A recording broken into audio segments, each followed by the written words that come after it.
ഈ കൊച്ചോവിലെ നീലകണ്ണുള്ള പാനെ നീ എനിക്കുള്ളതാണ്, നിനക്കിണക്കിളിയാനെ. അതെ, ഞാൻ മുഴുവൻ മതിയെന്ന് ഓർക്കുന്നില്ല, ട്യൂണിൻ്റെ പുറകെ പോകുന്നുണ്ട്.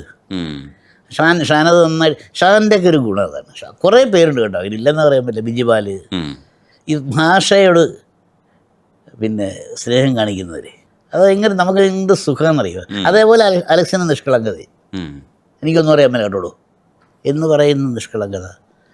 ലിറിക്കിൽ ഒരിക്കലും ഇടപെടാത്ത മോഹൻ സിത്താര്, ഒന്നും ചേട്ടൻ മീറ്റർ വല്ല പ്രശ്നമുണ്ടെങ്കിൽ മാത്രം അല്ലാണ്ട് അതിനകത്ത് എന്ത് കുന്തം എഴുതി വെച്ചാലും പ്രശ്നമില്ല, ഒന്നും പറയുന്നില്ല. അതുപോലെ മറുവശത്തുണ്ട് ഭയങ്കരമായിട്ട് ഇങ്ങനെ നമ്മൾ വല്ലാണ്ട് ടാക്സ് ചെയ്യുന്നവരുണ്ട്. നല്ലതല്ല. പക്ഷേ ഇതൊരു ക്രിയേറ്റീവ് സാധനമാണ്. ചുമ്മാ അങ്ങോട്ട് എടുത്ത് ചിലർക്ക് പറ്റുമായിരിക്കും. എന്നൊക്കെ ഞാൻ എൻ്റെ കാര്യം മാത്രമേ പറയുന്നുള്ളൂ. എനിക്ക് അത്രയും അതായത് ഒരു ശിഷ്ടജന്മാണല്ലോ. ഞാൻ ഒരു പൂർണ്ണജന്മാന്ന് വിചാരിക്കാമെന്നില്ല. വയലാറിൻ്റെ മിച്ചം എന്ന് പറയുന്നത് എത്രയേ ഉള്ളൂ. പക്ഷെ അതൊരു ഭാഗ്യവും കൂടെ അല്ലേ? അത് ആർക്കാരില്ലോ. അതൊന്നും ആളുടെ പേര് ഇപ്പം അല്ലാണ്ട് നേരത്തെ ഇപ്പം പിന്നെ തിരിച്ചറിഞ്ഞു തുടങ്ങി. അതൊരു വലിയ പ്രശ്നമായിരിക്കും. പെണ്ണിനെ മുഖം നോക്കാൻ പോലും പറ്റില്ല. നോക്കി സൗന്ദര്യാസ്വദിക്കുന്നത് കണ്ടില്ലേ, വായി നോക്കി വലിയ പാട്ടെഴുത്ത് തന്നെ എന്ന് പറയും. അപ്പോൾ നമുക്ക് അതൊരു വലിയ വ്യക്തിജീവിതം നഷ്ടപ്പെടുന്ന ഭയങ്കര നഷ്ടം. അത് നമുക്ക് ആ സ്വാതന്ത്ര്യം ഇല്ലാണ്ട് പോകുന്നത്. ഇപ്പം ഇങ്ങോട്ട് വരുമ്പോൾ ഞാൻ കാറെടുത്ത് പോരാൻ തന്നെ പ്രധാന കാര്യം, നമുക്ക് ഇപ്പം ഇങ്ങോട്ട് എന്നും ഇവിടെ ഇപ്പം പ്രിപ്പയർ ചെയ്യാനൊന്നും ഇല്ലാത്തതുകൊണ്ട് എനിക്ക് കുഴപ്പമില്ല. അല്ലെങ്കിൽ നമ്മളൊരു ട്രെയിനിലൊക്കെ പോരുകയാണെങ്കിൽ ആൾക്കാരുടെ ഒരു സ്നേഹം വളരെ കൂടുതലാണ്. നമുക്ക് വേണ്ടൊരു പിന്നെ ഇൻ്റലക്ച്വൽ പ്രൈവസി എന്ന് പറയില്ലേ, ചില ആലോചിക്കാൻ അതൊന്നും നടക്കത്തില്ല. എല്ലാവരും ഒന്ന് വർത്താനം പറഞ്ഞു. പക്ഷേ അതൊരു വലിയ സുഖം. അത്രയും പേര് നമ്മൾ തിരിച്ചറിയുന്നു, അത്രയും പേര് വയലാറിനെ ഇഷ്ടപ്പെടുന്നു എന്ന് പറയുന്ന ആ ഒരു സുഖമുണ്ട്. ഈ ന്യൂജൻ പാട്ടുകളിൽ ഇൻസ്റ്റയിൽ ചില പാട്ടുകളൊക്കെ ഈ നമ്മൾ മെലഡീസ് തന്നെ ഭയങ്കരമായിട്ട് ഹിറ്റാവും. അത്തരത്തിലൊന്നാണ് ഔസേപ്പച്ചൻ സാറിൻ്റെ കൂടെ ചെയ്തിട്ടുള്ള അഴലിൻ്റെ ആഴങ്ങളിൽ. എന്നമേ അതും ലാൽ ജോസ് ഒരു വാക്കേ പറഞ്ഞുള്ളൂ, നഷ്ടപ്പെട്ട പ്രണയം ഓർത്താൽ മതി. തീർന്നു, സിറ്റുവേഷൻ തീർന്നു. അല്ലാണ്ട് ഇന്നത് വേണം, ഞാൻ അങ്ങനെ കാണിക്കും, നീ നിൻ്റെ ജീവിതത്തിലേക്ക് പോകും. അത് കുറേ പേര് എന്നെ വിളിച്ചിട്ട് പോസിറ്റീവായിട്ടും നെഗറ്റീവായിട്ടും പറഞ്ഞിട്ടുണ്ട്. അതിനെ ഞാൻ വെറുത്തിരിക്കുകയായിരുന്നു. താങ്കൾ ആ പാട്ട് എഴുതാൻ അവളെ വീണ്ടും ഓർമ്മിക്കുന്നു, അതെനിക്ക് ഭാരമായി. അതേപോലെ മറിച്ച് ഇത് ഭയങ്കര മരുന്നാണ് കേട്ടോ എന്ന് പറഞ്ഞവരുണ്ട്. സങ്കടം വരുമ്പം രണ്ടെണ്ണം അടിക്കുന്ന കൂട്ടത്തിൽ ഇത് കേൾക്കുമ്പം ഒരെണ്ണം കുറച്ചടിച്ചാൽ മതി. അത് ഇങ്ങനെ കേട്ടോണ്ടിരിക്കുന്നുണ്ട്. അല്ലെങ്കിൽ അതും കൂടെ എടുത്ത് കുടിക്കും. ഇപ്പോൾ ഒരു ഗ്ലാസ് മാറ്റി വെക്കാനുള്ള ഒരു മരുന്നും കൂടെ കൊടുക്കും ഡോക്ടറായി.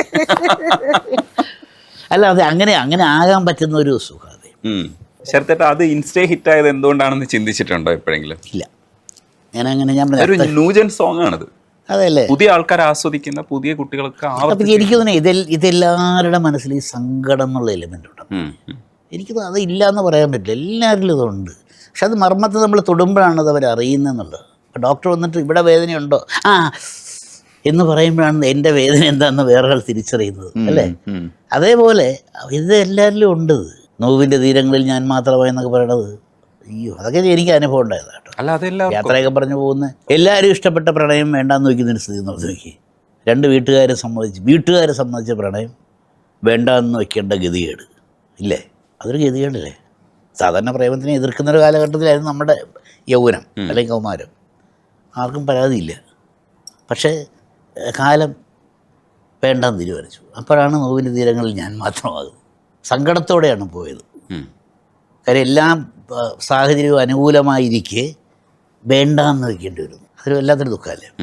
അതൊക്കെ തന്നെയാണ് അതിന് അത്രയും ഡെപ്ത് വന്നത് കേട്ടോ. അതൊക്കെ എല്ലാവരിലും കാണും. എനിക്ക് പണ്ടൊരു സങ്കടം ഉണ്ടായിരുന്നു. എൻ്റെ നാട്ടിൽ നിന്ന് സുന്ദരിമാർ കല്യാണം കഴിച്ചു പോയാൽ എനിക്ക് ദുഃഖം ഉണ്ടാകും. ഞാൻ എന്തിനാ, ഒരു ബന്ധവുമില്ല. പക്ഷെ എന്താണെന്നറിയോ, ആ നാളെ മുതൽ ഇതിനെവിടെ കാണാൻ പറ്റില്ലല്ലോ. അതൊരു വലിയ സങ്കടമായിരുന്നു എനിക്ക്. സന്ധ്യ വൈകുന്ന നേരം ഗ്രാമചന്ത വിരിയുന്ന നേരം ഈ ഗ്രാമചന്തയ്ക്കുള്ള ഗുണം നാട്ടിലുള്ള എല്ലാ സുന്ദരിമാരും ഇറങ്ങും ചന്തയിലേക്ക് പോയി. അപ്പോൾ നമ്മൾ വായി നോക്കി മുടിയൊക്കെ ചെയ്യും, ഇങ്ങനെ ഇരിക്കും. ഇതിനെങ്ങനെ കാണുമ്പോൾ കിട്ടുന്നൊരു കുളിരുണ്ടല്ലോ, അതന്നെ ഒരു കാര്യമില്ല. പക്ഷെ അതൊരു സുഖം. അതിൽ ഒരെണ്ണം കുറയുന്നു കല്യാണം കഴിച്ച് പോകുമ്പോൾ. അത് മാത്രമല്ല, ഈ വരൻ്റെ വീട്ടുകാരാകുമ്പോഴത്തേക്കും നമുക്ക് കുറച്ചുകൂടെ സന്തോഷമാണ്. പെണ്ണ് ഇങ്ങോട്ടാണ് വരുന്നത്. അതെ, മറ്റേന്ന് വെച്ചാൽ പെണ്ണ് പോകും, നമുക്ക് സങ്കടം. പക്ഷെ അന്നേരം വേറെ കുഴപ്പമുണ്ട്. മറ്റേത് ഇങ്ങോട്ട് കൊണ്ടുവരുമ്പോൾ സങ്കടം, അവൻ നമ്മുടെ പരിചയക്കാരല്ലേ, അവൻ്റെ ഭാര്യ, എന്തിനാ നമ്മളായിട്ട്, അത് വേറെ ദുഃഖം. പക്ഷെ മറ്റേതാണ് ദുഃഖം, വല്ലാതെ ദുഃഖം. എന്തൊക്കെ സങ്കടങ്ങളാണല്ലോ നമുക്കുള്ളത്. വലിയ പറയാതെ. പക്ഷെ അത് ഇങ്ങനെ അതിങ്ങനെ നീട്ടിക്കൊണ്ടിരിക്കാൻ ആണ്. ഇപ്പം നേരത്തെ പറഞ്ഞ പോലെ തേങ്ങലിനേക്കാൾ പരിചിതമേതോ പേരറിയാത്ത വികാരം. ഇനി എന്താ പറയേണ്ടതെന്നറിയില്ല. ശരത്തേട്ടൻ ഈ എഴുതുമ്പോഴൊക്കെ ഇതിൻ്റെ ഒരു ലോജിക്കൽ ഒരു തിങ്കിങ് ഉണ്ടാവുമല്ലോ.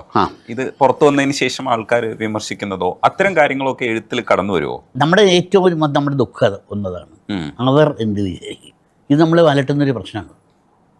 അത് പറഞ്ഞിട്ട് കാര്യമില്ല. എനിക്ക് എന്നെ ഏൽപ്പിച്ചത് ഒരു കാര്യം, എന്നെ ഏൽപ്പിച്ചവർക്ക് തൃപ്തിയായി, എനിക്ക് അത്രയേ ഉള്ളൂ ജോലിയുള്ളൂ. പിന്നെ അത് ബാക്കി കൊടുക്കേണ്ടത് അവരാണ്. പിന്നെ തിരുത്താന്ന് പറഞ്ഞാൽ പിന്നെ നമുക്ക് നടക്കില്ല. അത് ആ സെറ്റപ്പിലിരുന്ന് തീർന്നു പോയാലോ. കോടതി പിരിഞ്ഞു കഴിഞ്ഞാൽ ബുദ്ധിമുട്ടിട്ട് കാര്യമില്ല. അത് പറഞ്ഞാൽ മതിയായിരുന്നു. ശിക്ഷ കഴിഞ്ഞു എന്ന് പറഞ്ഞാൽ കൈവിട്ട തിരുവേനെ പറയും. അത് എഴുതി കഴിഞ്ഞാൽ അതിൻ്റെ ജാതകം ആയി. ആ പാട്ടിനെ സൃഷ്ടിച്ചു. അപ്പോൾ ജനിച്ച സമയം, മുഹൂർത്തം, ലഗ്നമൊക്കെ നോക്കി അവൻ ജനിച്ചു. ഇനി അതിൻ്റെ തലയിലെഴുത്ത്.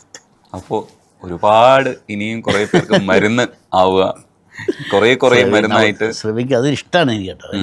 സിനിമയ്ക്ക് പുറത്തേക്ക് മനുഷ്യനെ കൊണ്ട് ഒരു പാട്ടിലൂടെ ചിന്തിപ്പിക്കാൻ കഴിയുമെങ്കിൽ ആ സിനിമയുടെ സ്ക്രീൻ വലുതാവുന്നു എന്നുള്ളതാണ്. അതൊരു വലിയ കാര്യം. അല്ലാണ്ട് അത് കണ്ടു കേട്ടു, അല്ലാണ്ട് 11 മണിയാകുമ്പം ബാറടിക്കുമ്പോൾ പക്ഷേ എഴുന്നേറ്റ് പോയി പിറ്റേ ദിവസം മറന്നുപോയി, അങ്ങനെ ആവരുത്. അല്ലാണ്ട് അപ്പുറത്തേക്ക് കൊണ്ടുപോകാൻ പറ്റുന്ന പിന്നെ അനുഭവങ്ങൾ ഉണ്ടാകാനായിട്ട് അതുപോലത്തെ അവസരം എനിക്കെന്നല്ല എല്ലാ എഴുത്തുകാർക്കും കിട്ടട്ടെ. അതിൽ ഏറ്റവും മികച്ചവൻ തിളങ്ങട്ടെ എന്ന് എനിക്കും പറയാനുള്ളൂ. എനിക്ക് കിട്ടിയാൽ സന്തോഷം. അതെ, ഇല്ലെങ്കിൽ അതേപോലെ ഇതിനെ കിട്ടിയിട്ട് അവർ അവരതിനെ അത് അത്രയേ ഉള്ളൂ. അപ്പം ഞങ്ങളുടെയൊക്കെ ഡോക്ടറായിട്ട്, ഞങ്ങളെയൊക്കെ ആശ്വസിപ്പിക്കുന്ന ഡോക്ടറായിട്ട് ഇനിയും കുറേ മരുന്നുകൾ ഞങ്ങൾക്ക് വേണ്ടി ഉണ്ടാക്കണം. എല്ലാം ഞാൻ പറയട്ടെ, അതൊക്കെ ഞാൻ ഒന്നും നമ്മൾ പറയുന്നില്ല. ഈ പറഞ്ഞ ഒരിക്കലും അങ്ങനെ ഈ വഴിക്ക് വരണം എന്ന് ആഗ്രഹിക്കാത്ത ഒരാൾ വന്നു എന്നുള്ളതാണ്. പിന്നെ വന്നപ്പോൾ വേഷം കിട്ടിയപ്പോൾ പിന്നെ നമുക്കുള്ള സങ്കടം വെച്ചാൽ ഒരു ആരുടെ കവിതയാണ് ഓർക്കുന്നുള്ളത്, ഒരു നായായിരുന്നെങ്കിൽ കുറേ കൂടെ നന്നായിരുന്നേ. എനിക്ക് ഇഷ്ടമില്ലാത്തവനെ കാണുമ്പോൾ കുരയ്ക്കാം, കടിക്കാം. ഇഷ്ടമുള്ളവനെ കാണുമ്പോൾ മാത്രം മാലാട്ടിയാൽ നമുക്കത് പറ്റില്ലല്ലോ.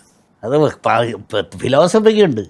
ഇഷ്ടമുള്ളവരെ കാണുമ്പോൾ ചിരിച്ച് സംസാരിക്കണം, ഇഷ്ടമില്ലാത്തവരെ കാണുമ്പോൾ ചിന്തിച്ച് സംസാരിക്കണം. ഫിലോസഫി നല്ലതാണ്, പക്ഷെ എപ്പം നടക്കും എന്നുള്ളതാണ്. അതാണല്ലോ നമ്മുടെ ഒരു കുഴപ്പം. എക്സിക്യൂട്ട് ചെയ്യാൻ പറ്റില്ല. എന്തായാലും സന്തോഷം. ഞാൻ ഈ പരിപാടി ഞാൻ കാണാറുണ്ട്. ഇത്രയും എല്ലാവരും പറയും ഇത്രയും ക്ഷമാശീലൻ ആയിട്ട് ഈ എഴുത്ത് അല്ലെങ്കിൽ വന്നിരിക്കുന്ന അതിഥിയെ വിരട്ടി അവനെ ഒന്ന് പിടിച്ചെടുക്കുന്നതല്ലാണ്ട് ഇനിയും എഴുതാൻ തോന്നുന്നു, അല്ലെങ്കിൽ സംഗീതം ചെയ്യാൻ തോന്നുന്നു, ഇനിയും പാടാൻ തോന്നുന്നു എന്നുള്ളൊരു തോന്നലോടെ ആയിരിക്കും ഇവിടെ വരുന്ന അതിഥികളെ പറഞ്ഞു വിടുന്നതാണ് പലരും പറഞ്ഞിട്ടുണ്ട്. അതിന് ആ പിന്നെ കപ്പാസിറ്റി അല്ലെങ്കിൽ ആ ഒരു സ്വഭാവവും അല്ലെങ്കിൽ ഗുണവും രജനീഷിൻ്റെ കൂടെയുള്ള ഈ പ്രസ്ഥാനത്തിനും ഉണ്ടാവട്ടെ. ശരത്തേട്ടൻ ഇനി അതേപോലെ എഴുതിക്കൊണ്ടിരിക്കുക. അങ്ങനെയാണ് ഞങ്ങളിങ്ങനെ വർത്താനം പറഞ്ഞു. അല്ല, ഇതുപോലെ നമുക്കിപ്പോൾ വളരെ കുറച്ച് സമയമല്ലേ ഉള്ളൂ, അതുകൊണ്ട് അല്ലെങ്കിൽ നമുക്ക് ഓരോ പാട്ടും അനലൈസ് ചെയ്തൊക്കെ പോകുമായിരുന്നു. അപ്പം അത്രയും പറ്റില്ല. ഞാനങ്ങനെ ചെയ്യുന്ന ആളാണ്. പാട്ടിൻ്റെ മുഴുവൻ എന്തുകൊണ്ട് പുത്തരായണ കിളിപാടി ഉന്മാദിനിയെ പോലെ പൊന്നുമ്പളയിട്ട വെണ്ണിലാവേ നിന്നെ ഒന്ന് ചുംബിച്ചോട്ടെ. എന്താണ് ഈ ഉത്തരായണ കിളി? ഇറങ്ങും, നമ്മൾ എവിടം വരെ ചെല്ലാവോ അന്വേഷിക്ക് പോകും. അതിപ്പോൾ ഞാനായുണ്ട്. ഇങ്ങനെ ചിന്തിപ്പിക്കാൻ നമുക്ക് കഴിഞ്ഞാൽ നമ്മൾ രക്ഷപ്പെട്ടു, എഴുത്തുകാരനായി നമ്മൾ, അല്ലേ? എനിക്ക് തോന്നുന്നതാണ്. അങ്ങനെ കഴിയട്ടെ എന്നുള്ളതാണ്. അങ്ങനെ ഒരു കാലഘട്ടം കൂടെ ഉണ്ടാവട്ടെ. ശരത്തേട്ടനെ അടുത്ത് കാണുമ്പോൾ നമ്മൾ വയലാറിൻ്റെ കുറച്ച് പാട്ടുകളെക്കുറിച്ച് സംസാരിക്കണമെന്നും കവിതകളെക്കുറിച്ച് അനലൈസ് ചെയ്യണമെന്നും ആഗ്രഹമുണ്ട്. അല്ല, അത് അതിനകത്തൊക്കെ ഉണ്ട് കേട്ടോ, കണ്ടൻ്റ് ഉണ്ട്.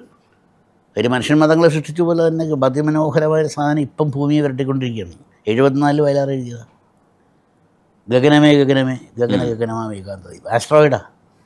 ഇപ്പം എല്ലാ ദിവസവും ഗൂഗിൾ നോക്കിയാൽ കാണാം ഒരുത്ത മരുന്ന് ഭൂമി ഇടിക്കാൻ. അതൊന്നും കറക്റ്റായിട്ട് വയലാർ അത് എഴുതിയിട്ടുണ്ട്, ഈ സാധനം വരുമെന്നും.